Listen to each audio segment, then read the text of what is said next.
They're not a major concern here in Xenia, but the thing about the National Register is it doesn't provide any regulation. You can list something on the National Register and the next day tear it down. Now, I'm not encouraging that, but it brings you no regulation, but the benefits of both the state and federal tax credits, which you add those together, and that's 45% of the project.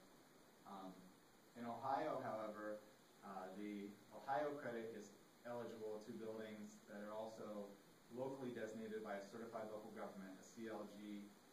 That's basically a certification from the National Park Service that your community has a kind of a model historic preservation ordinance. You have protection of your buildings locally. So that could be a benefit if something was not on the National Register, or the building was not on the National Register yet. If Xenia decided to pursue CLG designation, they could make buildings eligible for the state credit. But really, I think the ultimate goal is to get things on the National Register so that they're eligible for both programs, to get that necessary equity. And the National Register is non-regulatory. Qualified rehabilitation expenditures that I keep referencing, they're the same for the federal and Ohio programs.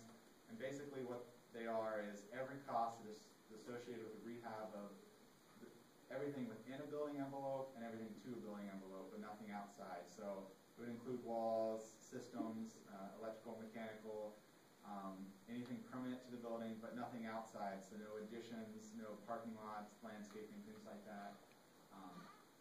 It also includes soft costs, so the design work that's necessary to do that work, and environmental abatement and things like that. And just to kind of wrap up with a little bit about the Ohio program, we're now in 30 different Ohio communities.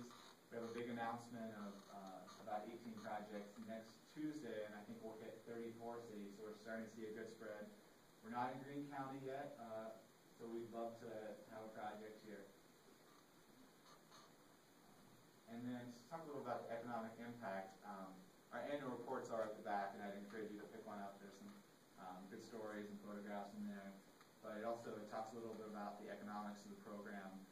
Heritage Ohio had commissioned a study last spring. It came out in May that talked about what the economic impacts were. It's on our website. You can read more specifically, but this chart kind of sums up really what we're seeing from $1 million in state tax credit, and that's an immediate $8 million in economic impact just through the construction alone. So that's the physical rehab of the building, and then the construction workers taking the paycheck home, and they go out to eat with their family, or hopefully they shop in downtown Xenia or something. But that's creating 83 jobs.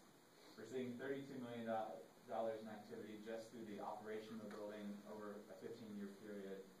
So that comes up to $40 million in total economic activity, nearly 400 jobs just from $1 million in tax credits. And there's some projects, if you look across the portfolio, where I'd say maybe that's a little liberal interpretation. I also look at some other projects and say it's conservative, but it's kind of undoubted that there's a really significant benefit to the economy by doing these projects, and most of that is retained local because rehab projects are labor intensive as opposed to new construction, which uses a lot more new materials which are shipped in from